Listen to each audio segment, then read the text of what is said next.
আমাদের ভালো লাগাতে সকলকে অনেক অনেক অনেক স্বাগত জানিয়ে আমার আজকের গল্প আরম্ভ করছি। আজকের গল্প অনুভূতিতে। গল্পটি তাহলে শুরু করি। নদীর তীরে শ্মশানের একদিকে দাউ দাউ করে পুড়ছে কারোর শরীর, আর একদিকে একটু দূরেই প্রেম করছে কয়েক জোড়া ছেলে মেয়ে। অদ্ভুতভাবে একটা জীবন যুদ্ধের শুরু আর একটা জীবনযুদ্ধের শেষ পরিণতির মিলনস্থল এই শ্মশানের নদীর ধার। এই পরিস্থিতির এমন সমন্বয় এইভাবে দেখা যায় না সাধারণত, কিন্তু এখানে এলেই দেখতে পাবে ভালোবাসার তীব্র আকাঙ্ক্ষার সঙ্গে সব ছেড়ে চলে যাওয়ার কষ্টটাকে। যদিও সারা মাসে 7-8 বারের বেশি আগুন জ্বলে না এই শ্মশানে, তবুও চন্দনের সাথে প্রেম করতে করতে হঠাৎ কানে আসা "বলো হরি হরি বল" আওয়াজে কেমন যেন চমকে উঠত পূর্বা। চন্দনের হাতটা সজোরে চেপে ধরত সে, বলতো, "চলো আজ চলে যাই।" চন্দন ইয়ার্কি মেরে বলতো, "বস না, ভয় পাচ্ছিস নাকি? ভয় পেলে তাহলে আমায় জড়িয়ে ধর।" পূর্বা আলতো হেসে মাথা নাড়াত। "না, ঠিক ভয় নয়, কেন জানে না একটা সব হারানোর অনুভূতি হতো যেন তার ওই আওয়াজটা কানে এলে।" চন্দন তখন আরেকটু কাছে সরে আসতো তার কাছে, বলতো, "ভয় পাস না, আমি আছি না।"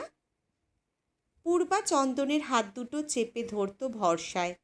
আশেপাশের বয়স্ক মানুষরা দূর থেকে দেখে বলতো, "নির্লজ্জ, দিনের বেলা কেমন জাপটাজাপটি করছে দেখো।" সামনে নদীর রাস্তায় মেয়ের সাথে গল্প করতে করতে এগিয়ে যাচ্ছে অলোক। 6 বছরের মেয়ে আনন্দে লাফিয়ে লাফিয়ে চলছে বাবার হাত ধরে। পূর্বা একটু পিছিয়ে পড়েছে যেন। দীর্ঘ কয়েক বছর পরে এই রাস্তায় এলো পূর্বা। কলেজ শেষে তাকে ইউপিতে মাসির বাড়ি পাঠিয়ে দেওয়া হয়েছিল। সেখানেই বিয়ে হয় তার।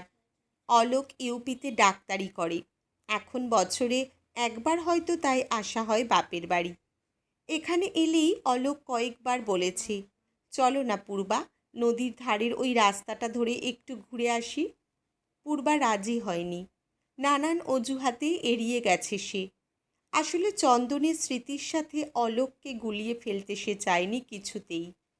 আজ রবীন্দ্র জয়ন্তীর দিনে চারিদিকে রবীন্দ্রসঙ্গীত শুনতে শুনতে কেন জানে না তার নিজের খুব ইচ্ছে হলো একবারটি ছুঁয়ে আসে তার প্রিয় নদীকে, তার প্রিয় জায়গাটাকে, যেখানে সে তার জীবনের সবথেকে ভালো আর খারাপ সময় কাটিয়েছে।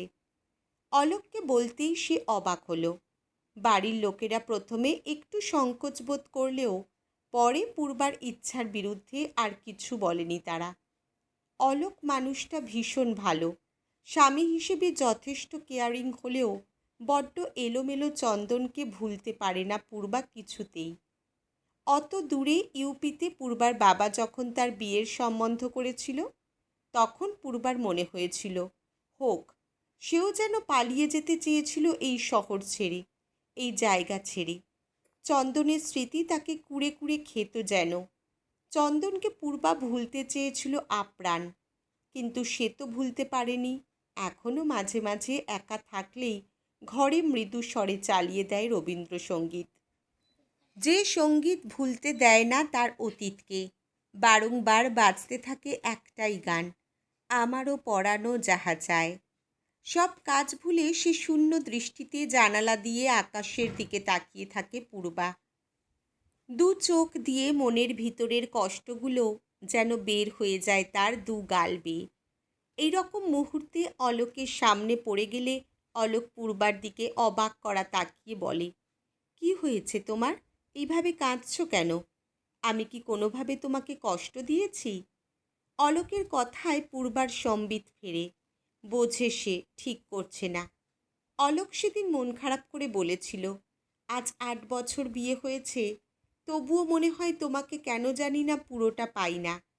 কেন আমার এমন অনুভূতি হয় বলতে পারো?" পূর্বা কোনো সদুত্তর না দিতে পেরে নিজেকে সামলে নিতে চায় সে, কিন্তু তবুও সে মাঝে মাঝে কারণে অকারণে নিজের মন খারাপটাকে আটকাতে পারে না কিছুতেই।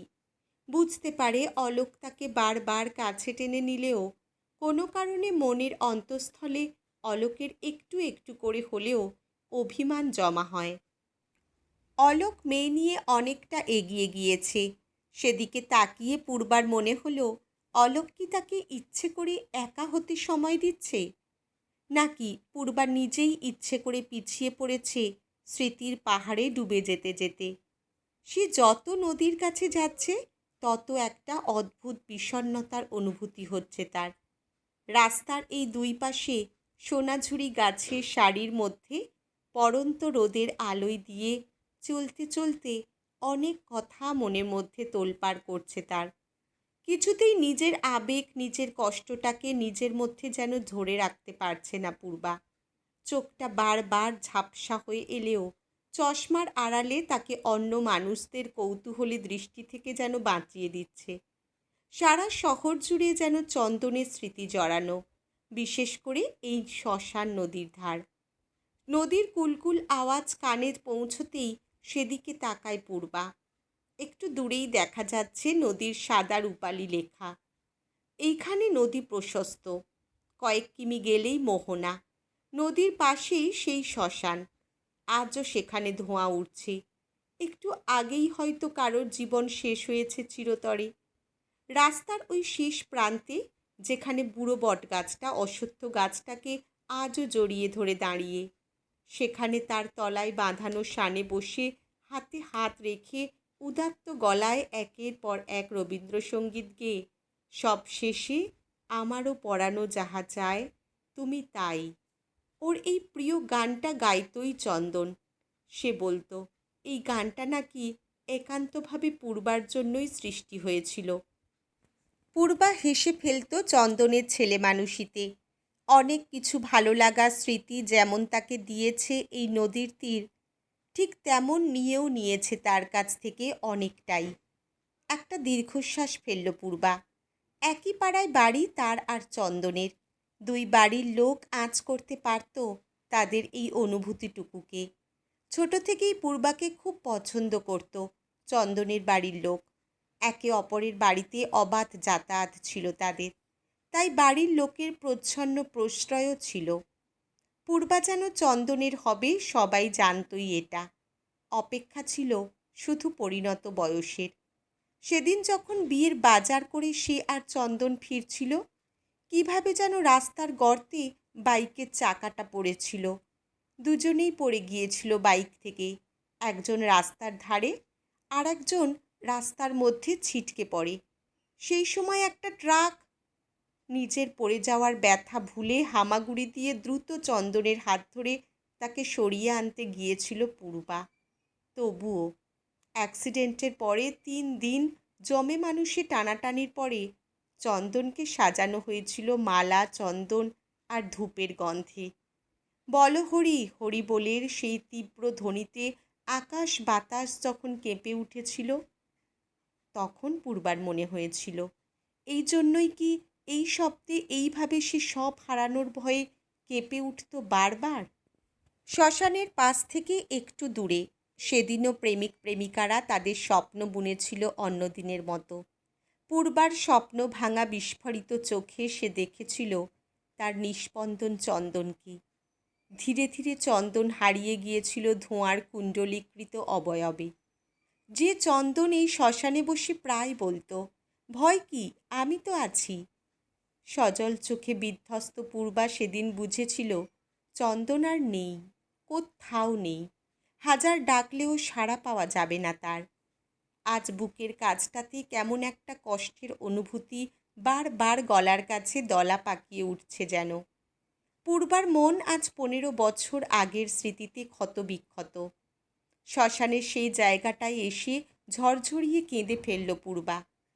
এমন সময় মেয়ের চিৎকারে খেয়াল করল অলোক তাকে হাতছানি দিয়ে ডাকছে।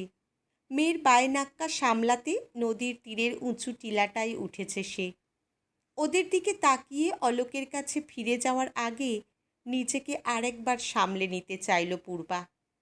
চোখের জল মুছে দ্রুত হাঁটতে থাকে সে অলোকের দিকে, তাদের মেয়ের দিকে।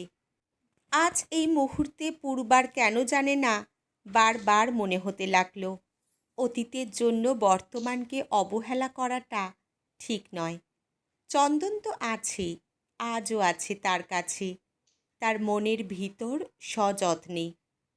সারা জীবন থাকবে পূর্বার অঙ্গবিহীন আলিঙ্গনে, তার সকল অঙ্গ ভরে। আজকের গল্প এখানেই সমাপ্ত। কলমে ঝুম্পা মণ্ডল, পাঠে জয়তী। ধন্যবাদ।